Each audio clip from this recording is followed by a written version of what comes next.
Remember more, improve your focus, and multitask better. Hum is a brain sharpener that helps you do all three. Hum's wearable boosts your working memory and will be available in late 2021. Sign up to be notified when Hum launches and to learn more about the science behind Hum at thinkhum.com. That's think-HUMM.com. Hum is designed for healthy adults and should not be used if you're pregnant, have cognitive impairment, implanted devices, or a history of seizures. The Hum patch is not intended to diagnose, treat, cure, or prevent disease. To learn more, go to thinkhum.com. You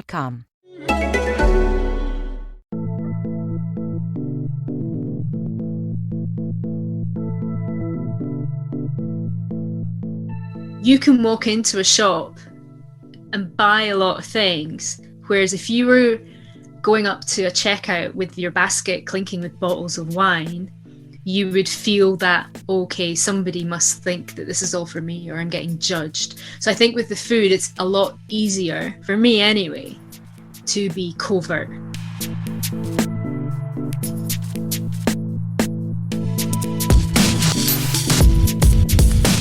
My name is Halina and this is the A Sonic Hug podcast. Over the coming months and episodes, you will hear the voices of people from different walks of life who deal, experience and battle mental health issues. I have known Stacey for several years now. We have been part of a collective, we have worked on projects together, and I've been a great admirer of her work ethic, her strides in the music industry and more. It came as a big shock when she told me about her story for this podcast. She is another person who has approached me to talk about a subject relating to mental health and indeed wider subjects that isn't highlighted enough. I'm thankful to her for her honesty here talking about her experiences with her binge eating disorder. This is Stacey's story.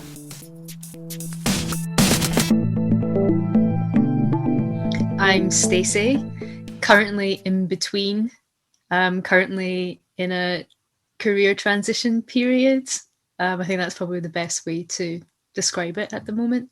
Probably for the past 3 years, maybe slightly longer, I've been dealing with a binge eating disorder, real issues around food. I'd like to think I'm kind of in recovery now, because I haven't really had an episode since September, October time. But before then, maybe about 2018 onwards, I think, it was pretty full on. It was dominating a lot of my thoughts every day, either thinking of food or feeling the shame after a binge. Yeah, it just kind of took up a lot of my headspace. And it's only the past maybe 9 months or so that recovery has been starting to happen. And yeah, but looking back on it, it was wild. Like, I never thought in my mid-30s I would develop this issue. I'm loath to kind of call it disorder because I haven't been diagnosed, but from reading a lot about it and just, educating myself about it and reading other people's experiences, it is what it was this disorder. Up until then, I don't really recall having any issues, like body image issues or anything in my 20s. Not that anything that sticks in my head anyway, which I think is quite a rarity. I'm just trying to think, maybe 4 or 5 years ago.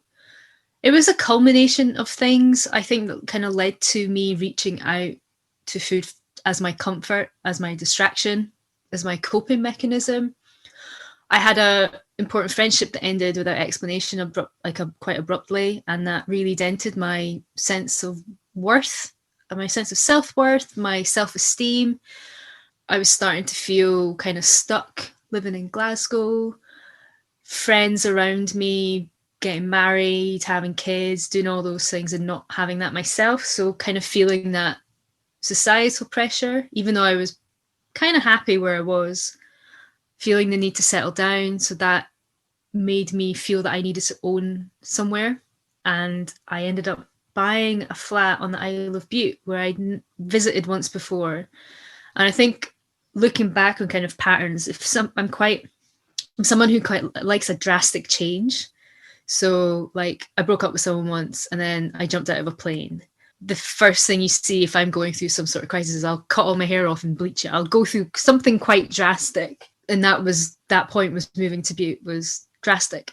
I moved into a flat on my own. I didn't know anyone.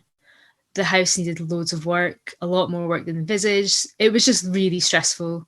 So yeah, maybe about the past 3 years was the time that I was just working all the time, overworked. I wasn't happy with what I was doing. Basically, for the first 2 years of my living on the island, I barely had a period. And I think that is due to the stress I was under. So I was a constant heightened cortisol, which I have read that can have a real effect. Stress can have a real effect on your body. So I think that was the main physical thing that I experienced. Yeah, the depression, not wanting to get out of bed, that sort of thing. Just not wanting to see people was a big one. So that, like, physically seeing people, if somebody was walking towards me, like on a walk or something, I would just totally avoid eye contact and stuff. That never used to be me. Or there was a couple of instances, like friends would be like, "Oh, we're coming over to the island. Do you want to meet up?" And I wouldn't do it.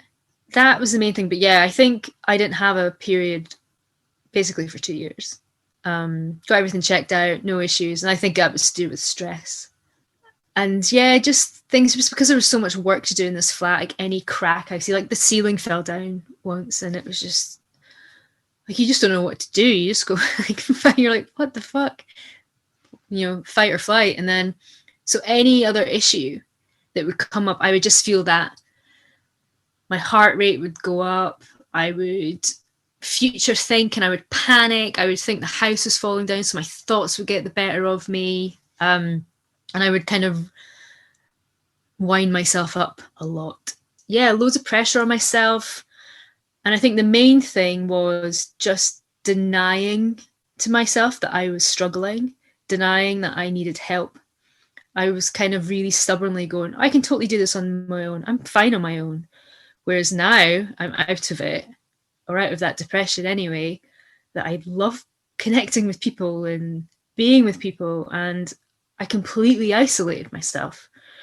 So by the time, 4:00 would hit, I'd be like, what am I going to do? I have no work to do. Well, work's winding down for the day. I'm living in a building site. And then the thing I returned to was food, and lots of it, and lots of not great food. And yeah, that was kind of my journey of how just a number of things all hitting at the same time and just me avoiding it. There wasn't a particular time as such that I realised that I needed help. I think it was just a realisation, and also just being fed up of feeling like shit and feeling shame and feeling out of my body, and put on quite a bit of weight, and that made my body image go down. And I just knew that it's nothing to do with putting on weight or anything like that. It wasn't the weight. I felt quite dissociated from it. And also just seeing that I was just disrespecting myself and not looking after myself. And it got to a point, I think, I would dip in and out of forums and reading loads of stuff and listening to lots of podcasts and trying to do kind of CBT self-help stuff with regards to the binge and looking at the urges. But then I decided maybe September 2019, I just had enough. It wasn't really the binging, it was just more, I just felt really awful and I felt really unhappy and lonely and just not myself. And then I started therapy and with a person-centered counsellor. And then maybe around January 2020, we went to fortnightly. And then maybe the beginning of April, by mutual agreement, we ended our sessions together. And I might be the only person who ended therapy in a pandemic. But yeah, that's kind of probably that summer 2019, I just hit the wall and thought, I can't live like this anymore. And I need someone external to help me. I'm not sure what brought me to the eating disorder. Like, I've always loved food. I've always loved restaurant culture. I've worked in food. It was probably just the most accessible thing I had, because when you're literally on an island on your own, isolated, there's nothing else to distract you, because there was nobody I could phone and go, do you want to go for a walk? Like, I would walk a lot. I would do that on my own. I would use work to distract me. But I find that if I was working and something stressful came up with work, the first thing I would want to do is to not feel that stress and to push it away by eating a pack of biscuits. I stress eat. That's what I've done. And I have, looking back, I've done that for quite a while. That's the first thing I kind of do, is mindlessly eat to try and block out those feelings. It would just be, getting towards the end of the day, knowing that I didn't have anything to do in the evening. And I just would get this kind of tunnel visioned urge and go to the shop and kind of buy things in packets and sugary, fatty foods, not great stuff, like tubs of ice cream, box of cereal, and then feel like I needed to add texture to it. So I grab some M&Ms to put in the ice cream, just loading on top of each other. And that's just kind of what I turned to. So it became at least 2 or 3 times a week that would happen. It became habitual. So I would do my reports for work on a Thursday evening, and I would feel that as some sort of reward I would do this. Sunday afternoons were definitely the kind of days that would happen. And then, depending on how I felt, like I would start the day all right. I would eat when I was hungry and stop when I was full. And then just come the afternoon, when that kind of realization that I had nothing to do, nobody to be with, at the end of the day, it would just hit. Accessibility was a big thing for me. We're told and we're brought up to see food as pleasure. So you immediately go for the highly palatable confectionery. Well, that's what I did anyway. There's very sweet stuff. We've got comfort food. We've got all these kind of death row meals. We've got all these kind of things that we really like to eat, that we enjoy eating. So if you're wanting to reach out for something that doesn't have stigma attached to it, alcohol's got a lot of stigma attached to it. If you're addicted, drugs, sex, like in general, like a glass of wine takes the edge off of a stressful day. But if somebody was drinking 2-3 bottles of wine a night, therefore they're judged. With food, you can walk into a shop and buy a lot of things. Whereas if you were going up to a checkout with your basket clinking with bottles of wine, you would feel that, okay, somebody must think that this is all for me, or I'm getting judged. So I think with the food, it's a lot easier, for me anyway, to be covert.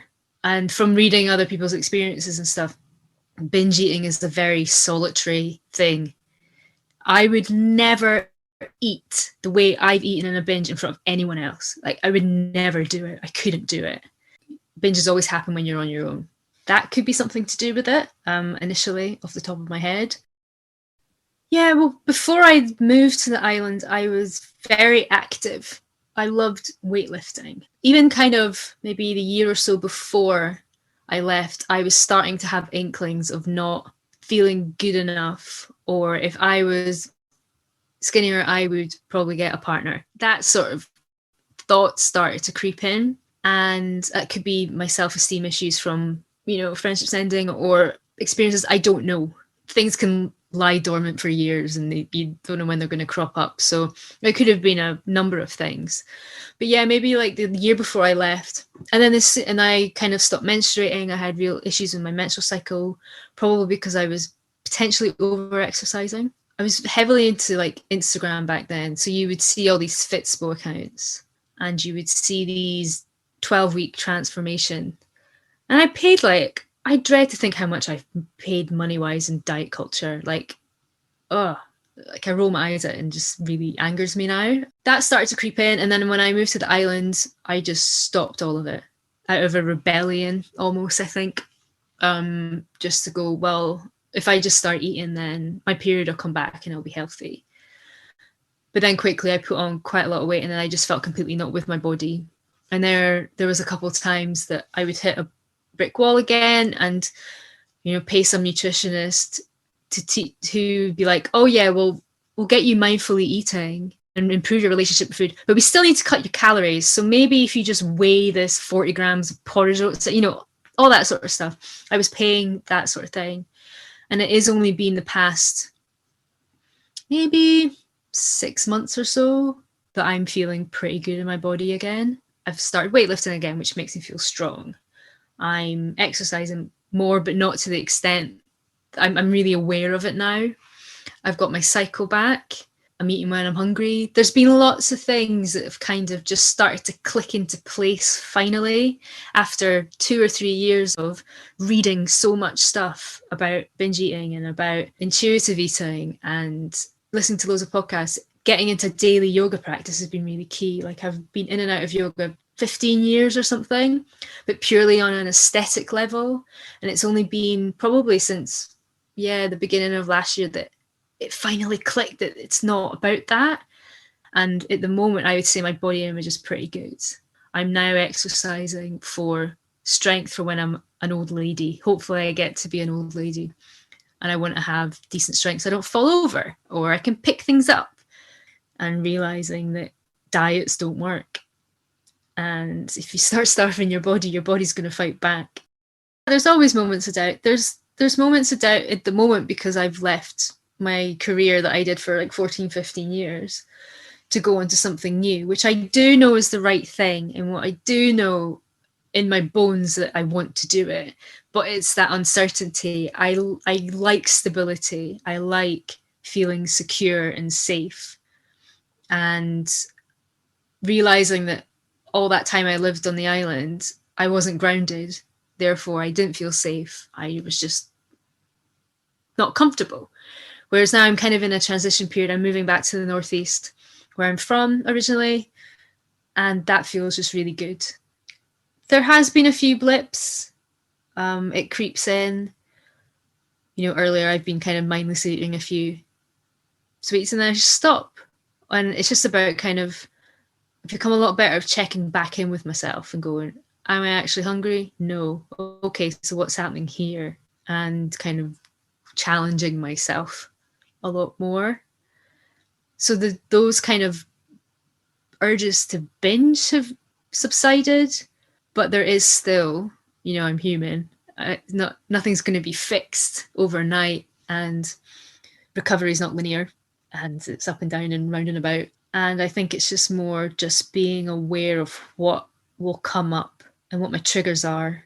For people to be able to get help with this, be it depression, be it anxiety, be it an eating disorder, first of all, there needs to be more support in place for them via means of less waiting times if you're referred from a GP, more funding. I think there should be funds for people to get private therapy. If the waiting lists are really long, there should be pots of money that people could go to. They can apply or something. I'm not sure, maybe there is, and I'm just not knowledgeable about it. I paid for my therapy. I was really fortunate to be able to do that. I don't know how I would have been if I had to wait months. And majority of the time it's CBT, and CBT wouldn't have helped with me.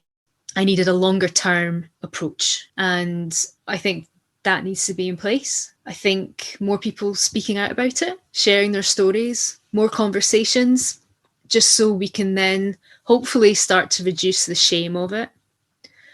I think at the moment, in regards to mental health on a whole, we already are, but post-pandemic, we're on a ticking time bomb here. Yeah, there just needs to be more opportunities for people to reach out and get the help that's suitable for them and not seen as some sort of overall blanket approach, because everybody's individual.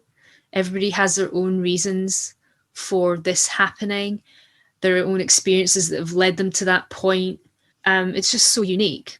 I like to think that talking about this today would show somebody that they're not the only one. For a long time, I felt like I was the only one until I started to seek out stories. But there's still not enough about in binge eating, I think. It's not visible in media.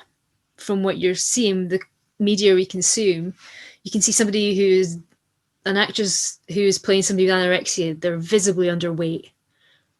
You can see a bulimic on screen, they're purging. But with binging, it was probably just seen as indulgent or decadent or greedy. And that's the problem there as well. Funding. I can take the example of Beat. They only have helplines that are on for 6 hours. They don't have enough money to keep this 24/7 when people need it. So there just needs to be more support in general. And just for people to kind of give people a break and to just stop and listen to people when they say, and not to judge them. And yeah, it's a real kind of idealized view, isn't it? But I think we all could benefit from just pausing for a moment if somebody shares something with us, rather than judging. This is something that's been on my mind quite a lot, actually, because I'm nearing the end of my counselling skills certificate. I finished that in a couple of weeks, and that's been transformative. And I think everybody needs to do that in some form or other. You don't have to want to be a therapist, but the skills that you use to actually listen to someone, and it's just been completely life-changing. Probably loads of people think that they're an amazing listener, but they're not at all. If that could be something that could be incorporated into schools or something, learn how to active listen, learn how to attend to somebody, how to respond properly, appropriately, giving people time and space and being comfortable with silence, all these sorts of things. So yeah, put that on the curriculum.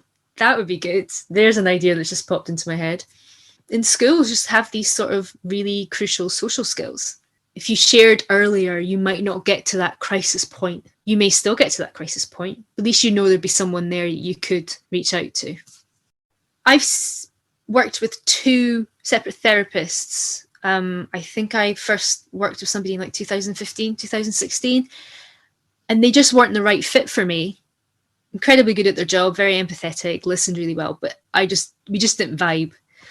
So I think I'm loath to use the terms positive and negative, but maybe more unhelpful would be seeing through a relationship with a therapist that you're not really getting on with, because therefore you need that safe, trusting environment to be able to share how you're truly feeling about an issue. And if you're not feeling 100% comfortable, you're probably not going to share to the extent that you would like to. So finding the right person, and it is coming from a privileged space that you can be like, oh, I can shop around for my perfect therapist. It's not like that. But my most recent therapist, who I worked with last year 2019 to spring 2020, was amazing. And I just thought she was brilliant. She was just there for me. It's a transformative experience, because to be actually listened to and heard and empathized with and not judged has a profound impact on your own sense of self. And it really built my confidence up.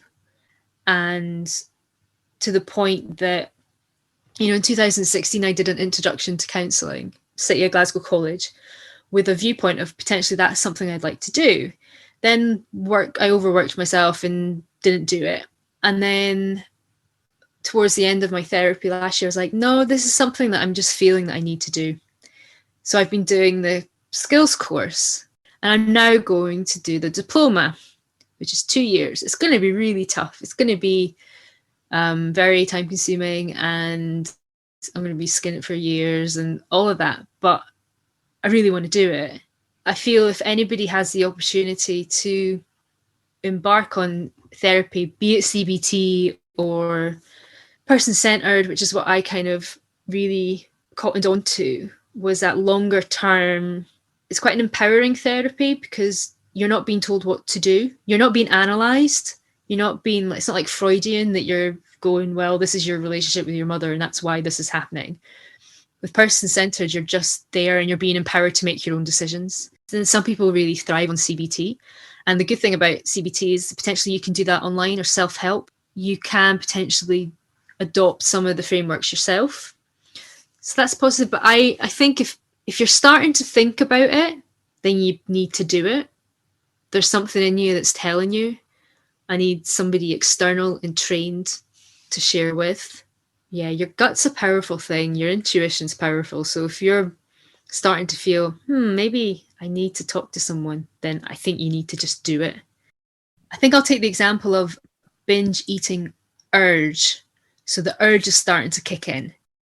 I would ask myself if there's a way I could talk to somebody about that, write it down. That was a lot of kind of stuff that would work for me. Or, okay, I live on my own. I can just blurt it out. I'll talk to myself. I've no shame in that. That was probably be the first thing, would be like, actually, what's happening here? And then even if I did go through with it, and ate all the food and felt terrible and full and swollen and bloated and all that, I would just be like, it's okay. And you obviously felt you needed that at that time. You just couldn't deal with that right now. And that's all right. And yeah, I think I would just probably just have a lot of compassion for that person, because she was going through a lot and wasn't telling anyone and wasn't sharing and just took the whole burden on herself. I think I would just want to tell her that she's not on her own. I think that's probably what I would say.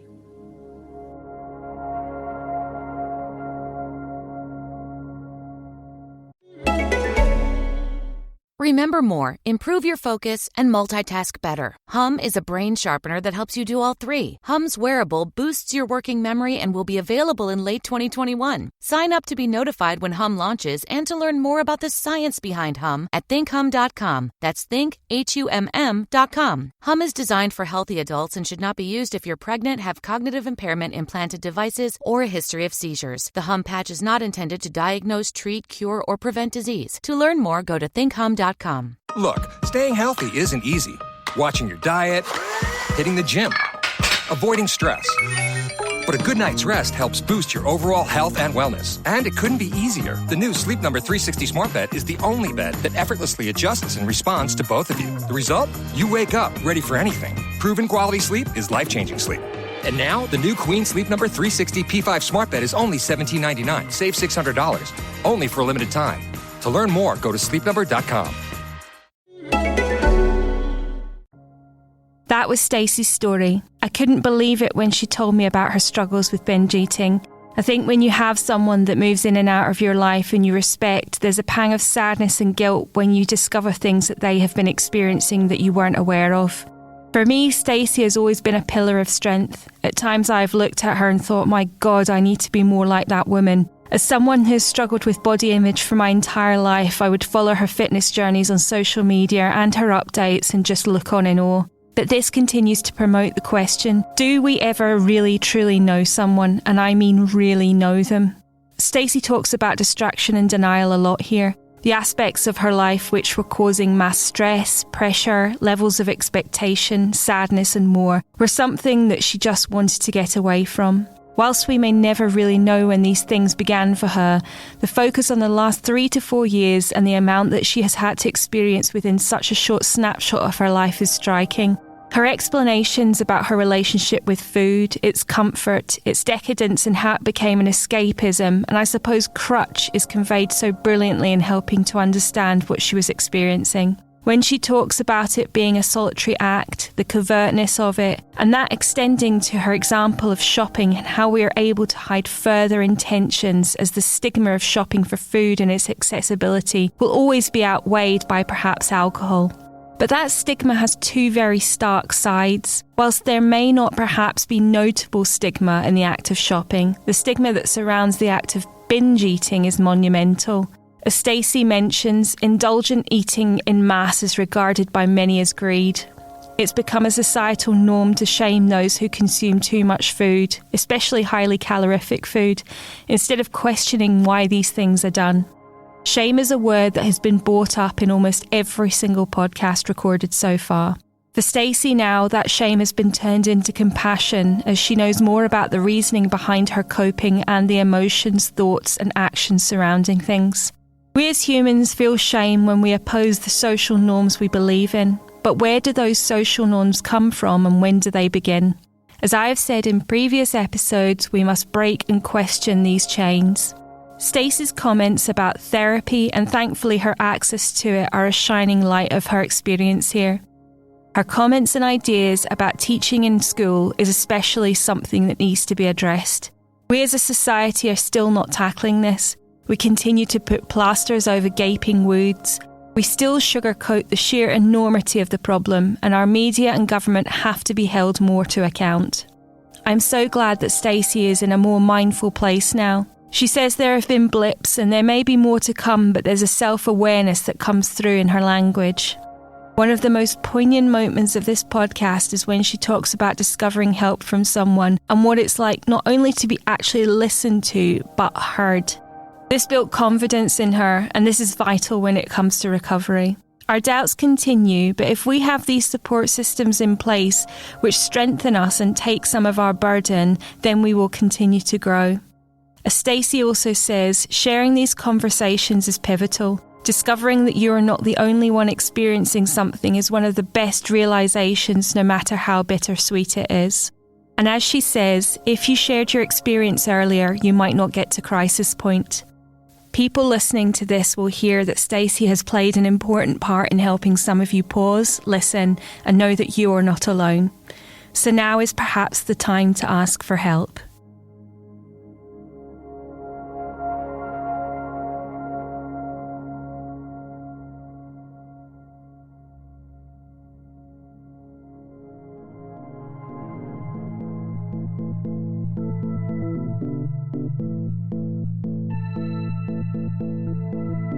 If you have experienced or experiencing anything described in this episode, you will find support information in the text with this podcast.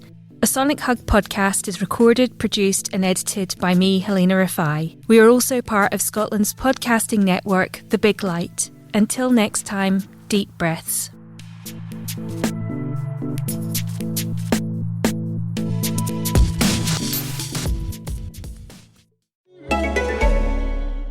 Look, staying healthy isn't easy. Watching your diet, hitting the gym, avoiding stress. But a good night's rest helps boost your overall health and wellness. And it couldn't be easier. The new Sleep Number 360 Smart Bed is the only bed that effortlessly adjusts and responds to both of you. The result? You wake up ready for anything. Proven quality sleep is life-changing sleep. And now, the new Queen Sleep Number 360 P5 Smart Bed is only $17.99. Save $600. Only for a limited time. To learn more, go to sleepnumber.com.